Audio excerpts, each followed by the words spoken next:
નમસ્કાર, હું છું શીતલ. આપ જોઈ રહ્યા છો હેડલાઇન ન્યૂઝ. વિશ્વભરમાં હાલ અંબાણીનો ડંકો વાગી રહ્યો છે. જ્યારથી જામનગરમાં સેલિબ્રિટીઝ અને વિશ્વના ધનાઢ્ય લોકોનો જમાવડો કર્યો ત્યાર પછી દરેકના હોઠો પર અંબાણીનું નામ સૌપ્રથમ આવતું હોય છે. તેવા જ નીતા મુકેશ અંબાણી કલ્ચરલ સેન્ટ્રલને 1 વર્ષ પૂર્ણ થયું છે. જી હા, NMACCને 1 વર્ષ પૂર્ણ થયું છે અને તેના 1 વર્ષ પૂર્ણ પર ફર્સ્ટ એનિવર્સરી માટે નીતા અંબાણીએ ત્યાં એક પ્રોગ્રામનું આયોજન કર્યું હતું. પ્રોગ્રામનું આયોજન કરતા વખતે તેઓએ ખાસ ધ્યાન રાખ્યું હતું કે ગુજરાતી કલ્ચરને તેઓ પ્રમોટ કરે. એટલે જ્યારે તેઓએ પોતાનું ભાષણ શરૂ કર્યું ત્યારે સૌપ્રથમ તેને જય શ્રી કૃષ્ણથી શરૂઆત કરી હતી.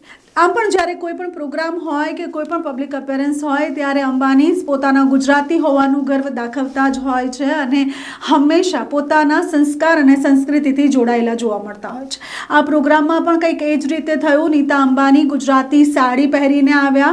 તેઓએ સૌપ્રથમ જય શ્રી કૃષ્ણથી શરૂઆત કરી અને તેઓએ કહ્યું કે આ નીતા અંબાણી કલ્ચરલ સેન્ટ્રલ જે બનાવવાનું સપનું હતું તેને પૂરું કરવા માટે તેમણે ખૂબ તનતોડ મહેનત કરી છે. સાથે સાથે મુકેશ અંબાણીને જ્યારે પૂછવામાં આવ્યું ત્યારે તેમણે કહ્યું કે આપણી સંસ્કૃતિ અને આ કલ્ચરલ સેન્ટ્રલ અહીંયા બનાવવું એ ખરેખર અમારા બંનેનું સપનું હતું અને આ સપનું જ્યારે પૂર્ણ થયું છે અને લોકોનો સારો પ્રતિસાદ મળી રહ્યો છે ત્યારે તેમને ખૂબ આનંદ થઈ રહ્યો છે.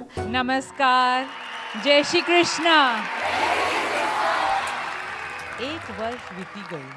લાગે છે જાણે હજી ગઈકાલે જ NMACCનું ઉદ્ઘાટન કર્યું હતું.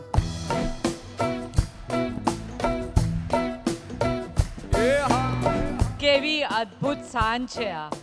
અને હજી તો ઓર રંગત જામવાની બાકી છે. તમારા સંગીતનું જાદુ NMACCમાં રજૂ કરવા બદલ આભાર.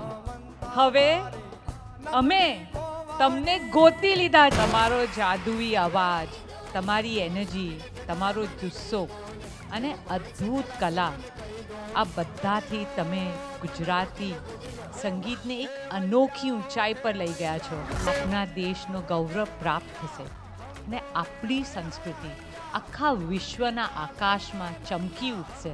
આદિત્ય, ખરેખર તમે અમારા તમામ ગુજરાતીઓનો ગૌરવ છો.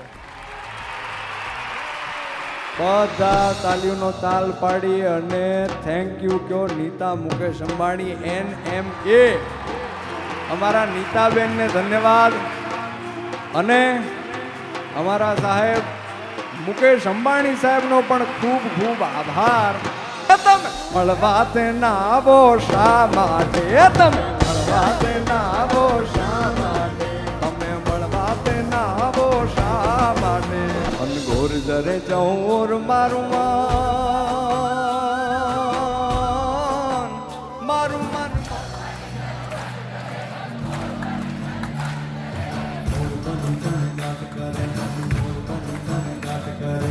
આપ છો તો આ કલાઓ છે.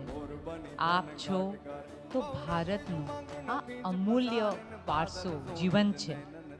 અને આપ છો તો આ નીતા મુકેશ અંબાણી કલ્ચરલ સેન્ટર છે.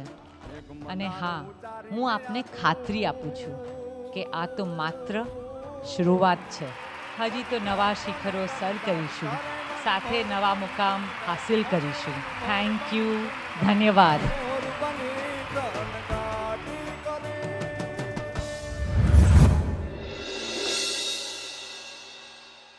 કલ્ચરલ સેન્ટ્રલને જ્યારે 1 વર્ષ પૂર્ણ થયું તેવા સમયે આદિત્ય ગઢવીને ત્યાં બોલાવવામાં આવ્યા હતા અને આદિત્ય ગઢવી એ પોતાનું લાઈવ પરફોર્મન્સ ત્યાં આપ્યું હતું. તેની સાથે સાથે અજય અતુલે પણ પોતાનું પરફોર્મન્સ આપ્યું હતું.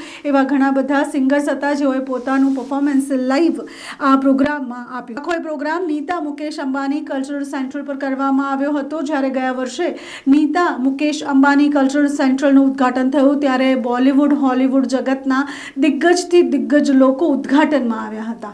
આ વખતે પણ કંઈક એવું જ થયું. જ્યારે 1 વર્ષ એનિવર્સરી થાય ત્યારે નીતા અંબાણી, મુકેશ અંબાણી, તેઓનો આખો પરિવાર અને સાથે સાથે ગુજરાતી ઘણા બધા પરિવારો ત્યાં જોવા મળ્યા અને જે લોકો આર્ટ અને કલ્ચરને પસંદ કરે છે તેવા લોકોને ઇન્વિટેશન આપવામાં આવ્યા અને દેશ વિદેશથી ફરી એક વખત લોકો આવ્યા અને આ કલ્ચરલ પ્રોગ્રામમાં ભાગ લીધો છે.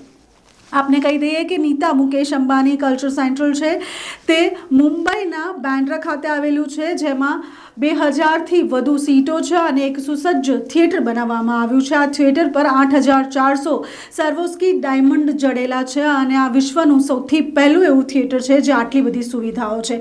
અનેક પ્રકારની સુવિધાઓ, કેફેઝ, ખાણીપીણીના સ્ટોલ્સથી લઈને એકથી એક બ્રાન્ડેડ સ્ટોર્સ અને શોરૂમ્સ નીતા અંબાની કલ્ચરલ સેન્ટ્રલમાં તમને જોવા મળશે. અને જ્યારે પણ કોઈ સાધારણ પબ્લિકને આ જોવા જવું હોય ત્યારે તેની માટે એક ટિકિટ અને એક ટાઈમિંગ નક્કી કરવામાં આવ્યો છે.